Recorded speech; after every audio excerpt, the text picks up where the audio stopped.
We're back. Welcome to the Not Your Asian Women podcast. I'm Christine Chang. I'm shining. Hope y'all don't miss us that much. We found someone to sponsor a few episodes. Yeah, that's good news. Yeah, we do it for the money. Mm-hmm. Like, duh. You think we're doing it for you? To be honest, we don't currently we don't make money off of this. We make enough to cover the production costs. However, if you would like to keep these episodes going and if we have added any value to your life, we are going to put a link up. And if you would like to put money in, like a sugar daddy, please. I'm this close to selling pussy. You know what it feels like? I had a friend. I used to have a friend who was a dominatrix.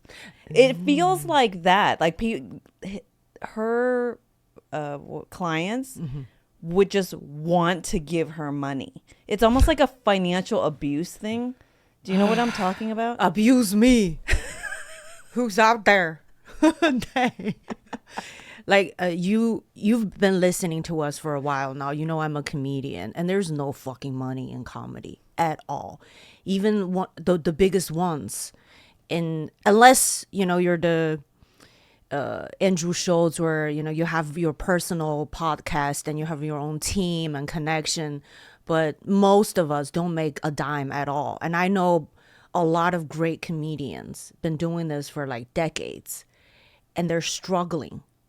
Like they're still living in like paycheck to paycheck. It pains me.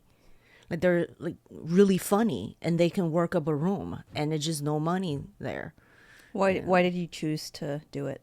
Pursue it? I'm dumb. That's why. I'm lazy. I'm dumb. I have a joke there. You're not lazy, though, but let me hear your joke. That why there are only few female comedians. Because most of us are smart enough to pick porn. Anyways, here's our link, please. $5, $10, whatever. All right, so we have not posted an episode in a while. It's been 4 to 5 months. What have you been up to? I haven't seen you. I miss you. She's in LA now. She drove with me down just to record these episodes. Again, here's the link. Please. Some gas money. Trail nuts so I can buy some snacks. Nothing much. I took a little break from performing as well, and I know some of my fans out there commenting, when are you going to perform? Most of my fans are in Chicago and Houston, and I see those comments a lot. Like, when are you coming to Chicago? When are you coming to Houston? Or things like that. But again, here's the link. Pay me and I'll see you. But yeah, I've been just taking a little break and nothing much. Just wanting to take it slow. And I've been doing a lot of edibles and like YouTube. Life is pretty awesome now. Well, what else have you done? I saw you went on a girls' trip. Oh, yes. Yeah. I recently made some new friends. And, like making new friends is like dating. You need to put some effort. You want to plan a trip, doing things together. And it's a great way to know people as well.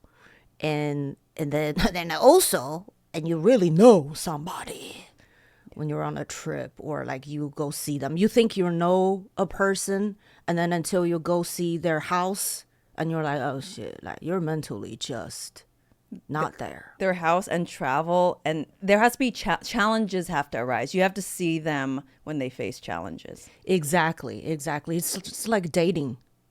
And then and then like you can see if you're vibe together. And yeah, I'm a very spontaneous person. I don't really plan like day-to-day itinerary. What I do is like, oh, like let's pick this place and then we'll figure it out when we get there and then make a detour and all that. But it can be very stressful to someone who's very organized. they need to know like what, like from this time that time we're doing what, we're going to museum, we're did that, blah blah blah, food, and they need to have like a well planned out itinerary. I cannot do that because that's an anxious personality, and I don't. At least traveling like one on one with someone like that, or even in a group. I don't want to be traveling with someone like that. It's not right or wrong. Yeah, what Not my about you? vibe. Like you've been traveling a lot with like new group friends or like for work. Yeah, yeah, a How work about that? thing. Yeah, so a work thing fell in my lap from seeds I planted years ago. If you don't know, I'd done photography for over 15 years, and someone had given is a luxury travel agency my name, and what they do is they have these media trips to locations all over the world, and they for each trip they need a photographer. So basically, they fly me out, and the workload is so easy, and everything's paid for, and travel's expensive these days. If I was to take these trips myself, like just say I took 2 of these trips per year. Like, for example, this year, those last 4 months, I went to Slovenia, and then I went to the Middle East, to Saudi, Qatar, Dubai.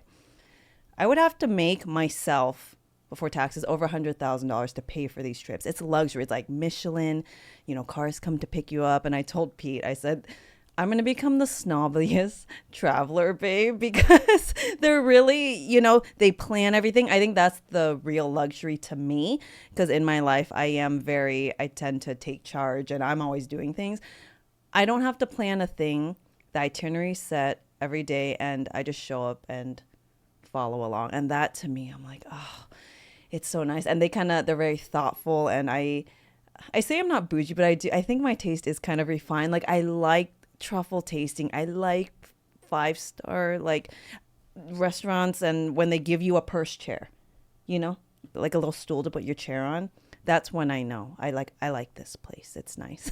But I could do both. I like both. I like culture as well, so I could do both. But yeah, so that's been an opportunity that has popped up this year, and I didn't realize how much I missed work taking me out traveling.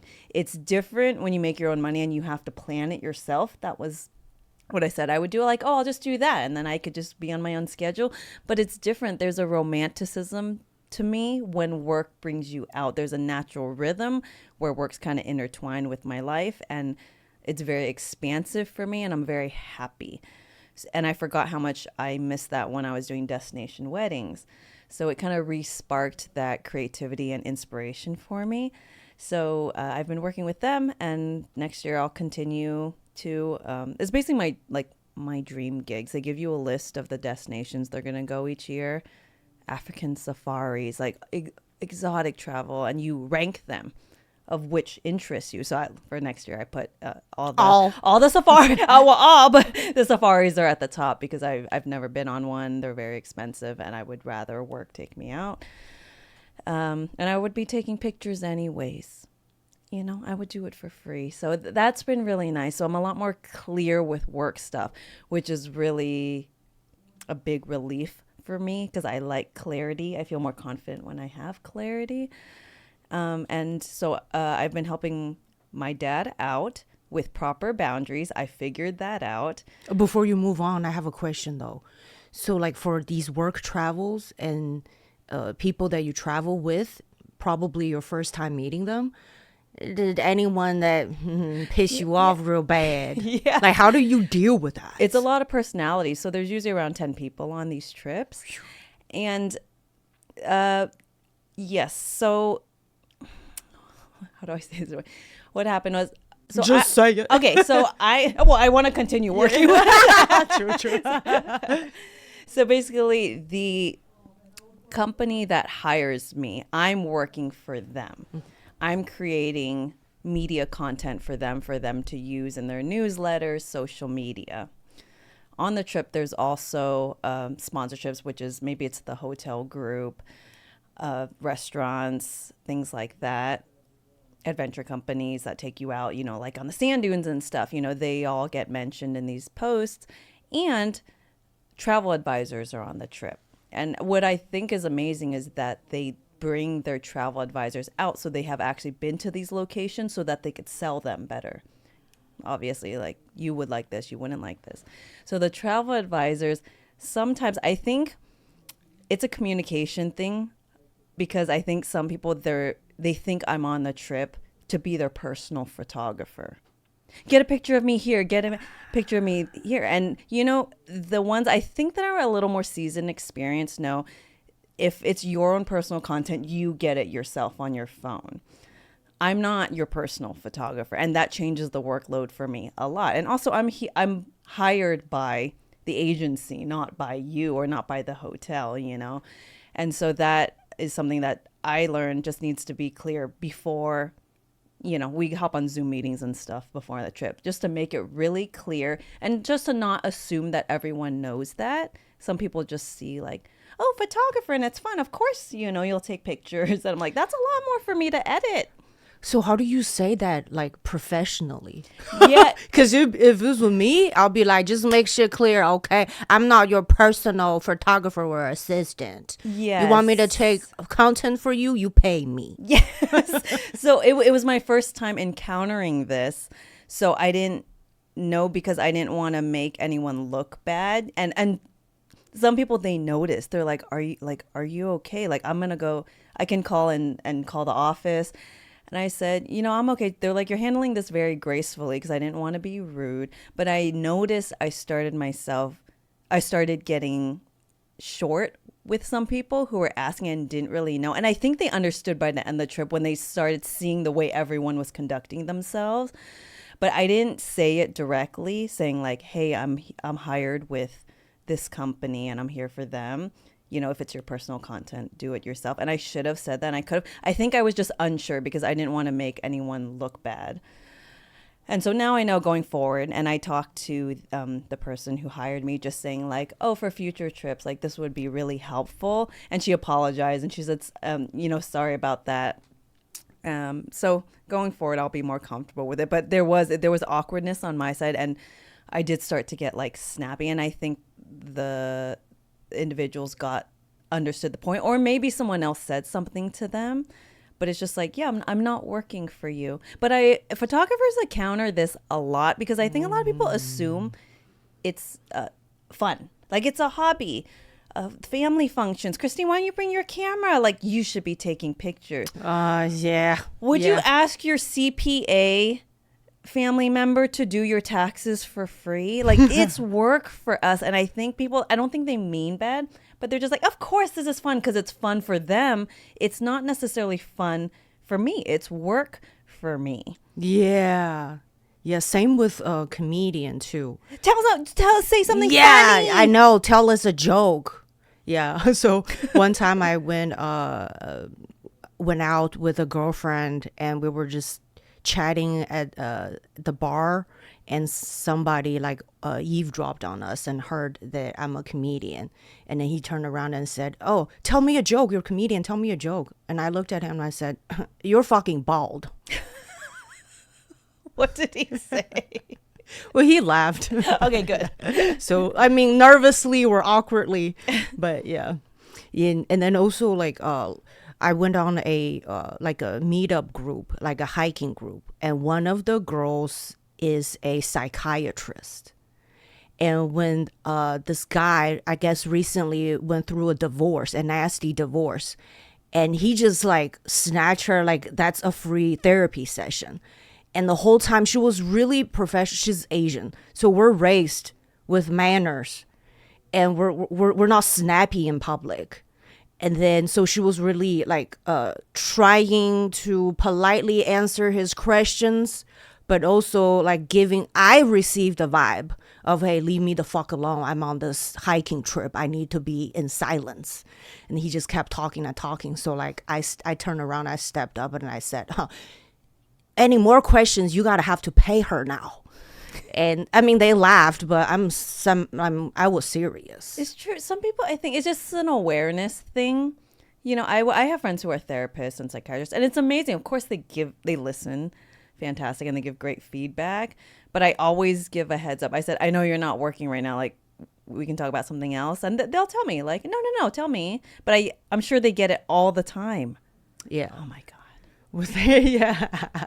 So you're out there, just shit, be aware. You tell someone with no self-awareness to be aware. Strong Coffee Company, what do you think? This is perfect for lazy bitches like me. You can just pour the powders in and put hot wow. You wouldn't believe it. My eyes was smaller than this. But after that, I'm awake. Use code. Oh, yeah. What's our code? Not your Asian women at checkout for a nice little discount. Enjoy your new crack. God, I'm so tired today. I didn't sleep the last couple nights because of our dogs. So last night, one of them had explosive diarrhea, and bless his little body. He'll tell me if he has to go outside, and maybe did you hear me? It's like seven times maybe, or 8 times in the middle of the night. I had to let him out. Unfortunately, we don't have a yard, so I have to like take him out myself. And I just thought to myself, if he and I had kids, I would not do well, because that's what you have to do. You're just running so low on sleep. I was pissed. I was in such a bad mood this morning. And I'm like trying to cover the bags in my eyes. I'm like, we're recording today. But he's okay. That's the important thing. But I just noticed, like, I don't like doing that. It makes me livid. Some of you out there, like, you shouldn't be a parent. I think it's selfish. Y'all selfish.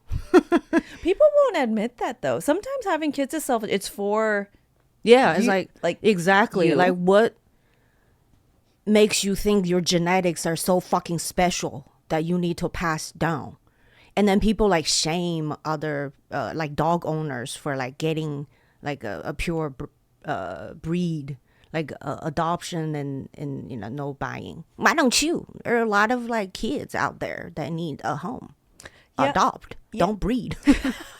I'm totally open to that. I don't feel attachment that, if P and I ever change our minds and wanted to have kids, I don't need it to be my DNA. I don't know why that makes a difference. Like my mom was saying, she's like, our genes are the good genes.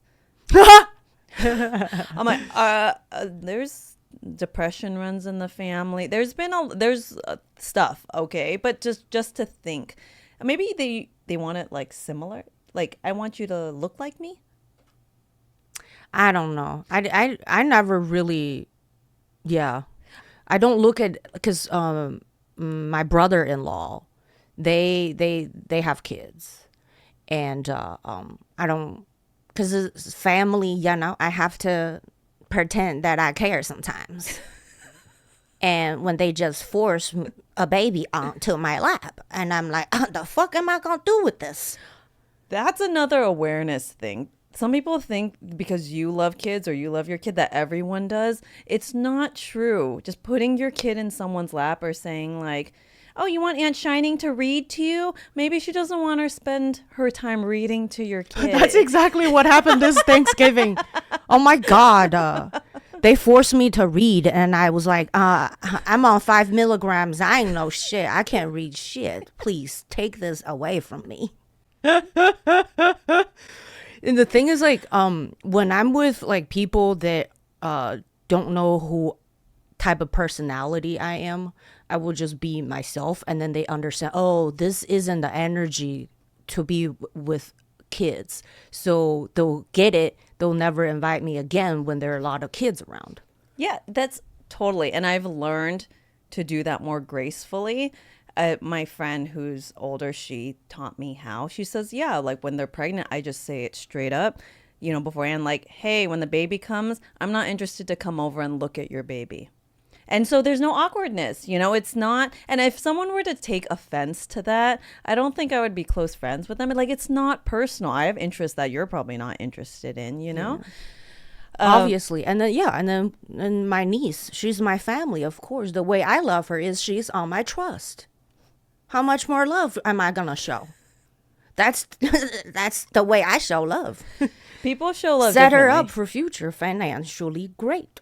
Yes. So, and yeah, that's all I could offer.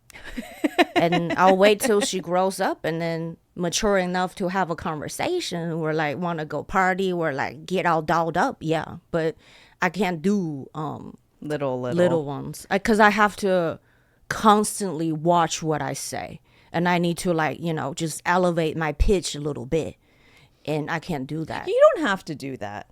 You don't have to. My sister never did that, and I really like that. And that's why I think her kids, my niece and nephew, are very well adjusted. Would you say? Because I mean, I'm their aunt, so of course I like them. But I think I'm fair in my evaluation. They are very well adjusted. She never talked to them baby talk, and so they always spoke very well, like mutual respect. Like, yeah, no, I don't want that. Not. It's almost like dumbing down. Like, hey, Yeah, with little what? babies, yeah. You Little can- babies yeah. of course might respond to like Yeah. a softer voice, but when it comes like toddler, you can like talk like I'm talking right now. Why does it have to be overly enthusiastic? It almost feels phony Yeah. to me, or it does feel phony. Yeah. And that's like one of my triggers I have to like work at or like just whatever, just be me. The thing is if I can't be myself, I won't be comfortable in that environment if I'm forced in it with like a group of people or just kids, and I feel like I can't say stuff straight up and call out bullshit. I just don't feel comfortable. Like with new friends, if say, everybody's a little hypocrite, and I would love somebody to call me out on my bullshit. So I do the same to people, and a few people out there just don't like that. They don't. And that's the vibe. Like I'll know. Oh, okay, this isn't my friend. We'll just keep it cordial. It's very little intimacy. I think if you can't do that, then everything just stays very surface. And I've met families and like people like that, and it's not the kind of dynamic that I gravitate towards or that I want to be in. Again, it feels so phony.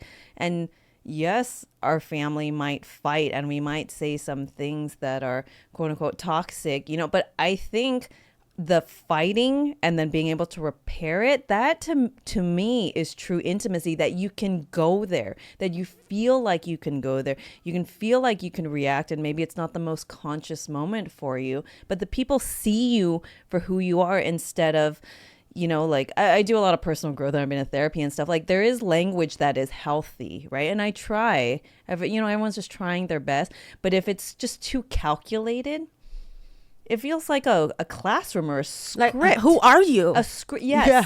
Like, show me who you are. Exactly. I actually really appreciate people showing me their dark side, their quote unquote like ugly sides, and that makes me feel comfortable.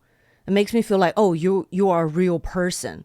Like whatever your insecurities and jealousies and vulnerabilities, I would love to see that.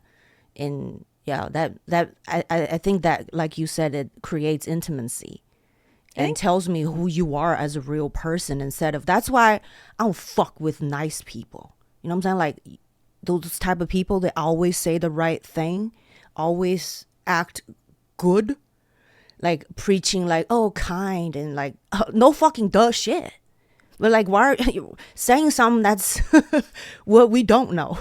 Like showing people your dark side and how you overcome that, your struggles, and just not just some like talk points of, oh, there's no room for hate. It was a late night talk show host. I forgot which one, but him and a guest were saying, usually the celebrities who are always really nice on camera, those are usually the ones that are actually really nasty. And they both agree that that's true. Ellen. Yeah, she portrays herself on her talk show that she's, well-rounded person, funny and empathetic and love animals and this and that. She's a real cunt. Yeah. Oh, I heard she's moving out of the country and said she's not coming back. You won't be missed. I mean, she's had a really long career. She's fine. She'll be fine. Yeah.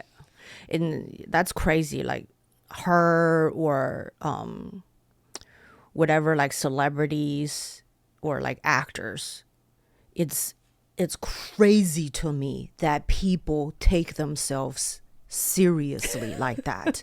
That you think whatever you do, you say could like change the world. Like you have that much of an impact. That's crazy to me. I mean, you have to be a little delusional to pursue that or be an actor, right? Yeah. I mean, even us like having a podcast, do you think what you have to say is important? Not really. I'm just talking shit. Like, you can watch me or not. But it's true, though, because to do what we do or like have an online presence takes a little bit of a delusion. A little bit. Yeah. I think I do it more for self-expression. Yeah. I don't think that I'm important. It's actually, that was my trauma growing up, is I felt like I wasn't seen and wasn't important. I do feel that when I talk like to you, these are kind of, and it's kind of funny because we make fun of like guys won't go to therapy, but they'll start a podcast. I mean, these sessions are kind of therapeutic for me, for my self-expression, because as a kid, I had a hard time self-expressing. And so it feels good that I can talk and have my face on camera. It's my voice.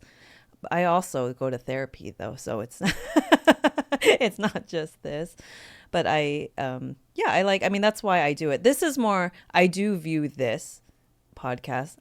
I personally am not trying to have a #1 podcast. If it somehow goes there and we can make good money off of this, I'm not opposed to that. I'm not pursuing that. I just view it more as self-expression right now. Yeah. I think that's why like we vibe really well. We're like just really chill. Like we're doing, and we took a break from this, and you know, if we have something nuanced and we want to say or live, you know, we took a little break, lived life a little bit, and then now we want to share some experiences. I do view it like, sharing things, and not that, I have something important I want to teach people. You see a lot of that. I see a lot of that come through my Instagram feed, to the point where it's too much now, where I think if you're seeking it out, maybe you're at a certain point in your life and you want it, you can curate your feed. But what's been more, what I've been wanting to see more is just regular posts of people hanging out with their friends, their family, enjoying life. I think social media started out more like that. Yeah, right? unfiltered, like authentic. Like, what are you doing? Yeah. And, you know, instead of, this is how you can 10x your business. Yeah. Yeah. For a while, there were stuff like that. Yeah. Like how to, like grind, like the motivational shit. Like I follow some demotivational. Like slow down. Slow down. Quiet. I think people are actually, that's kind of Like, don't try. an awakening thing. That's kind of like a hippy dippy word, but I think people are realizing the wisdom comes actually in slowing down.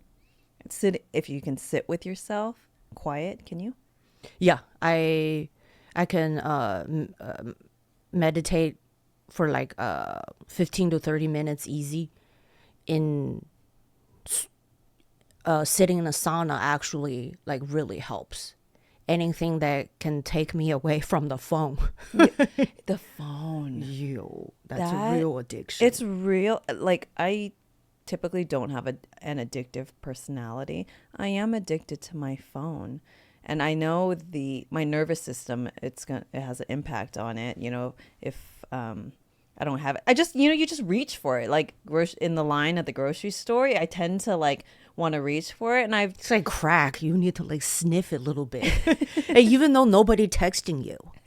Yeah, it's just a habit, and I've been more making more effort, especially when I'm in public. Yeah, that I don't need to be on my phone. I'm waiting for someone. Like I was waiting for a client the other day. I've been doing family photo sessions because it's that time of the year. Get your family photo session. But we're in the Palisades, it's by Malibu, and I'm by the beach waiting for the client to come in. And at first I whipped out my phone, but I'm like, I'm by the beach. It's almost sunset. It's so beautiful. Let me put this away and just wait for someone. Normally wait for someone. And I remember one time my friend did that with me, where she had gone to the restaurant first. And then she's like, I'm at the table already. And I walk in and she wasn't on her phone. She was just looking around. And how lovely that was. It's so rare to see now. Someone by themselves just being present and taking in their surroundings. Yeah, I try to do that and just kind of zone out or like just stare where people watch. Yeah. Yeah. I think it's also just being social. I think it's why people can have a hard time socializing now, the younger generation. When they go to the clubs, that's the difference, I think, is with clubbing now, for those that still go clubbing. You know, they're on their phones, or concerts they want to film. I'm here, I'm with my friends. And I had I take dance class, and some of the, I call them the kids because they're, you know, like 20 years old. And one of them going to a club for his first time. He's like, hey, do you have any tips for me? And then I was like, just telling him, I was like, you know, go early. If you don't like crowds, you're going to have to wait in line. And he's like, I'm going with my friends. I was like, okay, let me know how it goes. He messages me while he's there. It's hot in here. I was like, get off your phone. Get off your phone. And I think that they talk to strangers less. Now, because of that, you get your dopamine hit, like being on your phone, being with your friends. And so it's different from when we grew up. You go out to meet people. You know, you would meet a cute guy on the dance floor, or everyone would be dancing and then he'd try to dance up behind you. Like, I don't think the younger generation gets as much opportunity to do that. And if you did try to do that, you might be seen as weird. Like, who's this weirdo doing that? They don't make guys like that no more. That's the last factory. I mean, probably model. different parts of the world. Yeah. I mean, we do in California. It's a little maybe like different. in Cowboys or Texas, were like More traditional. yeah. Those still do exist. I would love to take you out on a date. That's romantic. Young boys these days don't know how to do like courtship anymore.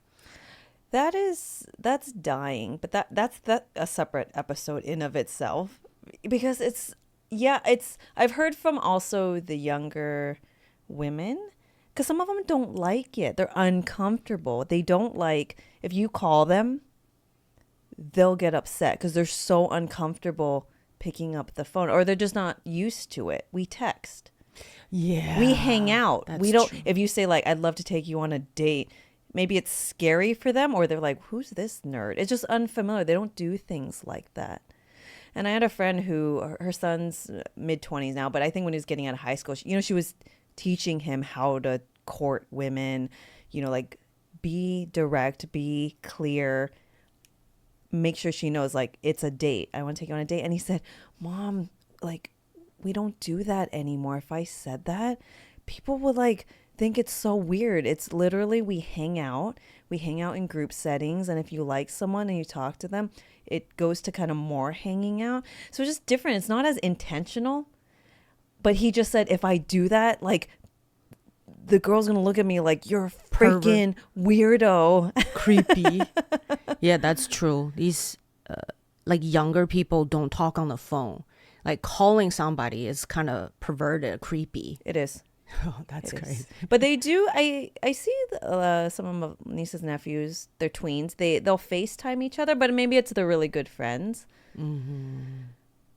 But yeah, it's just different. But I do think communication skills is a good thing to have. Being able to hold a conversation, approach a stranger, talk to a stranger, because you're going to have to do that when you interview for jobs and things like that. Good communication will get you so far in life. And if I can go back and pick my major, I would have picked English. I did not know that at the time, but I think if you're able to read and write well, you can be Go very far. successful in life. Public speaking. Yes. Yeah. Yeah. And just communicate your idea or what you're trying to do. Yeah. These days it's like people don't know what to do. They just chat GPT. Chat, how do I reject him, or how do I express how do I ask her out, plan a date for me?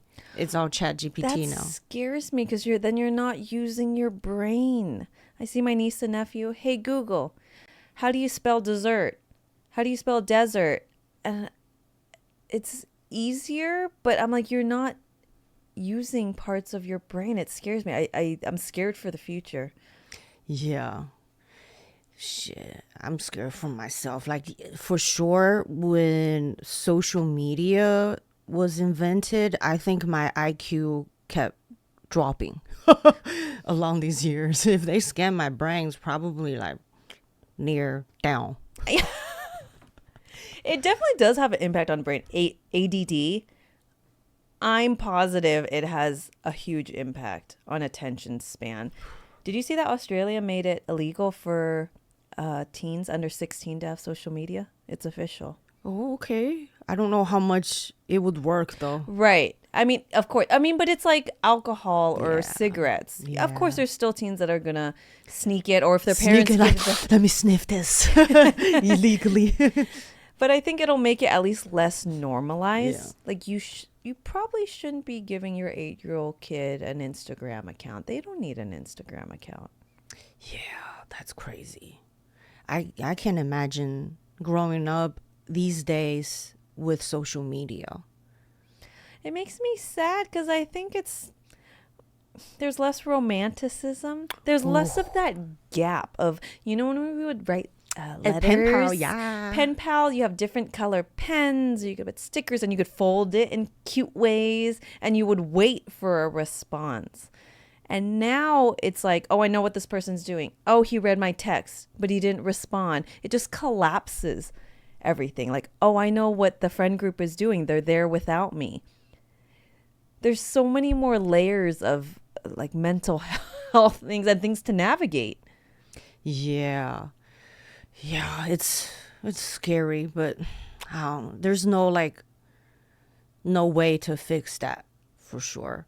And what I do miss is that little butterfly.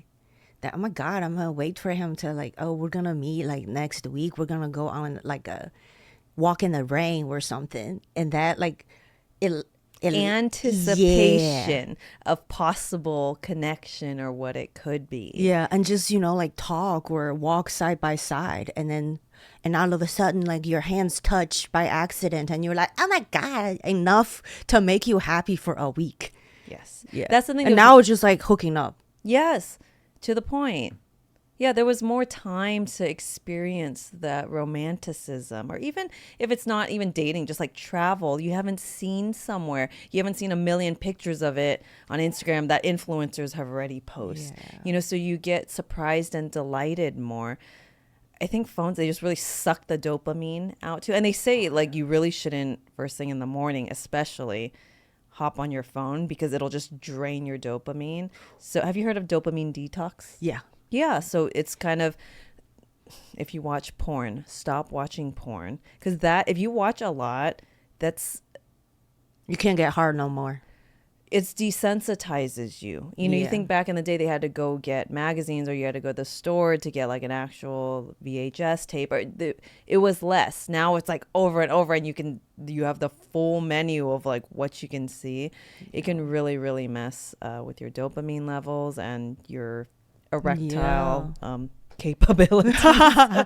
Yeah, Elon And women Musk. too. You're right, desensitize. Yeah. One of the clips I saw, he said in the future, dopamine detox would be for rich people. You can't even afford to go on this nature real life trips. Everybody would be just on VR or whatever shit they're on. That makes sense. Yeah. That makes sense. Eating natural or real social interactions will be for rich people only. I'm thinking of business ideas. I've actually seen retreats starting that are phone-free retreats. Connect back to yourself over New Year's, and it actually looks appealing to me. But I'm why sponsor us? I'm great at making friends with people. I'm great at making people feel comfortable and being themselves. Sponsor us, and then we can do a retreat, host an event or something with small groups. Oh my God. I would be hesitant to do one with you because I don't know, some of your followers, I don't know who would show up. I've looked at some of Shining's like the comments, and it's usually like some of you guys are fucking perverted, okay? And I'll be like, why do you think it's okay to say this publicly? Number one, and then like to Shining, I know you don't care, Yeah. but I'll click you. It looks a guy that looks like they live in their basement, hasn't showered, like just like crusty, disgusting. If someone like that showed up, if we hosted a receipt, We gotta have like a retreat, budget. Like you need to have some type of money to even show up to that. in general, if Yeah. someone has more money, their hygiene tends to be better. Yeah, for sure. And yeah, for me, yeah, because some of the comments I leave on other people's posts aren't exactly. I cannot. I have my own personal sensitivity. Basically, if I wouldn't be okay with someone saying it to my face, I wouldn't want it on my social media. I don't think that's cool, and it's also just it's gross. It's man. You know, I'm big on etiquette and manners. Yeah, I do not like that. yeah, yeah. I get it. But like for me, it's just it's a public page, and whatever you say can make you feel better. Whatever. I don't really treat it as it's an extension of me or something. It's like, oh, whatever. Because I say whatever. Like, it's like, the analogy I said before is like, oh, this is a public toilet. Come take a shit. Feel better. I don't have that separation. So, yeah, it doesn't bother me as much. It used to, when I first started, not as much as, like, leaving, like, some, like, gross comments sexually, not like that, but like hate comments or like people try to correct me, and I get triggered and I want to have a fight, like, so we would go like back and forth, and then and then I grew out of it. It's like, oh man, nobody gives Especially the people who take the time to argue online. You're a loser. It's just, it's not intelligent. Number one, you only have in general a limited amount of space to type things, so it's short form, so it's not an effective way to communicate with someone, especially if you're disagreeing or having an argument. But two, mostly like, you don't even know these people, so like, why do you even want to argue with someone that you don't even know? Waste of time. Yeah, like I see people write like fucking essays, and because it's limited, they'll reply themselves and keep going, and they'll do like part 1, 2, 3. I'm like, holy shit, you got a lot of time in your hands. Yes, yeah, that's oh god, but I do like reading comments sometimes. If I see a video, I'm like, let me see the comments. And it is entertaining for me sometimes, the comments. Either one, if it's really a funny, like witty comment I love. Internet is funny. Or if people are arguing in the comments, sometimes I'm like, this is so dumb, but there's something really entertaining about it. Kind of like reality TV. Yeah. So stupid. It's a new form of reality TV for sure. It's funny, and then also sometimes it gives me inspiration for like a new bit. So yeah, but I create, because I'm older and I know what's fucking real and what's not. So these comments were online stuff does not bother me at all. Until what about when they show up in real life to your show and want to give you a hug? Ooh, I don't know about that though. Yeah, I hadn't encountered like a real life stalker. That's scary. Yeah, because as women, we have different, because this recent live concert I went to, and after the whole thing, and then there was just a whole bunch of young girls, just the pheromones in the air, and I'm just like sending "come fuck me" eyes. And then after the concert, and then the lead singer or some of the band members will talk to them, and in like a really in-depth conversation, and I sit back and I didn't talk, and because I put in his shoes. Like, if that was me, I don't want nobody to fucking talk to me. This is draining. I fucking hate small talks, and I like it when you support my my product, but I guess it's different when you're in the music, like you're a rock star. You need to have that, connection with your fans, especially these young girls that fucking want to, like, throw themselves at you. So you need to build that thing so they buy your merch, buy your stuff. But like for me, yeah, I would not want to talk to anybody. I'd feel just listen to my music, or like, follow me on thing and like my post and then laugh, and that's all I want. I don't want, because he gives hugs to everybody. But I think that's a big part of celebrity or promotion. And they say, I've heard that it's like the hardest part of, if that's what you do for work, is the press tours, talking to people, acknowledging your fans, which I think you should, because, you have the career you have because of them. Yeah. But it's exhausting. Yeah. Yeah. So that's why, like, I didn't talk, because if that was me, I'd fucking hate it. But then, yeah, like you said, you are who you are because of your fans. It's different, like, when you're an idol, when you're in music industry. But for someone like me, like comedian, you don't have that. And sometimes fans even like it when you insult them a little bit. Like when you talk down or like talk shit at them. Right. I think any sort of attention. Yeah. Any sort of attention is what they're looking for. But yeah, I wouldn't be that comfortable. Physical touch or flirtatious.